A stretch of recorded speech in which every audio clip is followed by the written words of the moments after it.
Assalamualaikum warahmatullahi wabarakatuh. Salam orasi kritis. Saudara-saudara, ada satu fenomena yang makin sering kita lihat akhir-akhir ini. Sebuah isu muncul, dibahas di media sosial, lalu tiba-tiba meledak menjadi perdebatan nasional. Semua orang punya opini, semua orang merasa paling benar. Dan yang paling berbahaya, semua orang mulai menarik kesimpulan. Bahkan sebelum memahami keseluruhan cerita.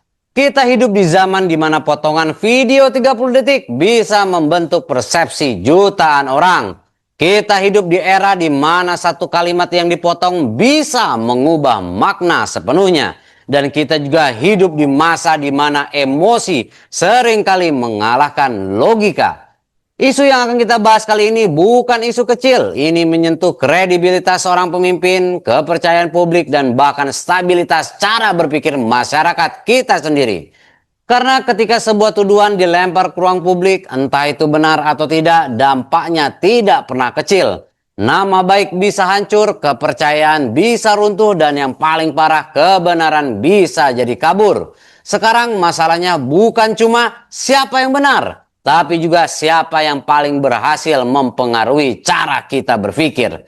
Dan di titik inilah kita harus mulai lebih hati-hati. Karena tidak semua yang terdengar meyakinkan itu benar. Dan tidak semua yang terdengar keras itu punya dasar. Nah, di video kali ini kita akan melihat sebuah pernyataan yang cukup panas, cukup keras, dan cukup berani. Penuh dengan tuduhan, penuh dengan tekanan, dan penuh dengan narasi yang kalau kita tidak hati-hati bisa langsung kita telan mentah-mentah. Tapi di channel Orasi Kritis kita tidak bekerja seperti itu. Kita tidak langsung percaya, kita tidak langsung menolak, kita membedahnya. Sekarang saya ingin kalian melakukan satu hal sederhana tapi sangat penting, yaitu menonton dulu potongan video yang akan kami tampilkan sampai selesai. Jangan di skip, jangan lompat kesimpulan, perhatikan setiap kata. Perhatikan bagaimana narasi dibangun. Karena setelah ini kita tidak akan sekedar menonton, kita akan membedahnya. Selamat menyaksikan. Saya harus ketemu Rismond Sianipar karena saudara Rismond ini yang menyampaikan, yang menyebutkan, ya. Jadi kesepakatan ini pun, ya, kalau jauh lebih baik kalau memang saudara Rismond berkenan atau bersedia untuk mengungkap semuanya. Karena dia hadir katanya di pertemuannya. Itu yang saya kutip, yang saya lihat. Teman-teman media juga sudah tahu kan bahwa penyampaian-penyampaian itu ada di media sosial. Nah, ini yang harus kita betul-betul tindak lanjuti. Penyidik tidak boleh diam dalam hal ini. Ini harus diungkap. Kalaupun prosesnya akan lama, prosesnya katakanlah ini masih perlu proses untuk pengungkapan siapa dalang di balik ijazah palsu. Ayo kita tantangin, nggak ada masalah. Mau lama, mau berapa tahun, ayo yang penting terungkap. Itu inti daripada yang kami inginkan ya saat ini. Ya, saudara Rismond untuk bisa mengajukan RJ. Dan ditanya aja, apakah kita yang mengajukan RJ atau Rismond? Jadi jangan bolak-balik, jangan dibolak-balik ya. Gitu. Oke, sekarang kita sudah lihat bersama cuplikannya, dan seperti biasa di Orasi Kritis kita tidak berhenti di apa yang dikatakan, tapi kita masuk ini kenapa ini dikatakan dan apa yang sebenarnya sedang terjadi. Sekarang kita masuk ke bagian yang paling penting. Bukan lagi soal apa yang kita lihat, tapi apa yang sebenarnya sedang dimainkan di balik pernyataan itu. Poin pertama, ini bukan sekedar klarifikasi. Kalau kita dengar dengan teliti, ini bukan sekedar orang yang membela diri. Ini adalah serangan balik. Narasinya dibentuk sangat tegas. Ijazah itu asli. Yang bilang palsu sama dengan fitnah. Dan bukan cuma fitnah, tapi bisa masuk ranah pidana. Artinya apa? Arah pembicaraan sengaja digeser. Dari yang awalnya apakah ini benar atau tidak menjadi siapa yang harus bertanggung jawab karena sudah menuduh. Ini teknik klasik dalam pertarungan narasi. Geser fokus dari objek ke pelaku tuduhan. Poin kedua, personalisasi konflik. Perhatikan bagaimana nama-nama disebut. Bukan lagi berbicara secara umum tapi spesifik. Ditunjuk, ditantang, disuruh muncul, disuruh gentleman. Hal ini menarik karena ketika diskusi berubah jadi personal, maka yang terjadi bukan lagi pencarian kebenaran, melainkan pertarungan ego dan citra. Dan biasanya di titik ini logika mulai pelan-pelan keluar dari ruangan. Poin ketiga, narasi ada dalang dan pendanaan. Nah, ini bagian yang paling berat sekaligus paling strategis. Tiba-tiba muncul ada dugaan, ada aktor di belakang layar, ada aliran dana, bahkan disebut potensi TPPU ya, tindakan pencucian uang. Sekarang kita berpikir secara logis.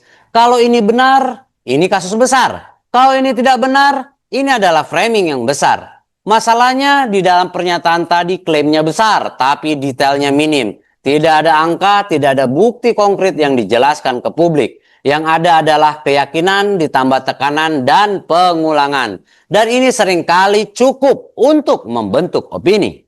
Poin keempat, kontradiksi yang halus tapi penting. Di satu sisi kita dengar pintu maaf dibuka, restoratif justice. Tapi di sisi lain minta ditahan, minta diusut sampai tuntas, dan minta dikejar sampai ke aliran dana. Jadi ini sebenarnya mau menyelesaikan atau mau menghancurkan? Atau lebih tepatnya dua-duanya jalan bersamaan tergantung situasi. Ini bukan hal baru dalam politik dan hukum, saudara-saudara. Damai adalah opsi tapi tekanan tetap dijaga. Poin kelima, delegitimasi ahli. Ada satu bagian yang cukup menarik dan jujur saja cukup tajam, yaitu ketika pihak tertentu disebut bukan ahli, ahli-ahlian dan tidak pernah dipakai di pengadilan. Hal ini bukan lagi debat argumen, ini adalah menghancurkan kredibilitas sumber. Karena kalau publik sudah tidak percaya pada ahli, maka yang tersisa hanya siapa yang paling meyakinkan di mata publik. Dan di era sekarang yang paling meyakinkan seringkali adalah yang paling percaya diri, bukan yang paling benar. Kemudian poin keenam, gaya komunikasi sama dengan mobilisasi, bukan edukasi. Coba kita lihat pola bicaranya, diulang-ulang, ditekan terus, emosional dan penuh ajakan ayo lawan.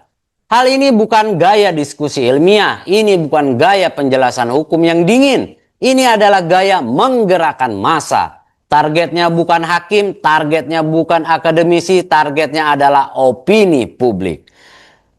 Saudara-saudara, kalau kita tarik garis besarnya, ini bukan sekedar lagi soal ijazah, ini bukan sekedar lagi soal benar atau salah. Ini adalah pertarungan narasi, perebutan kepercayaan publik dan upaya mengendalikan arah opini.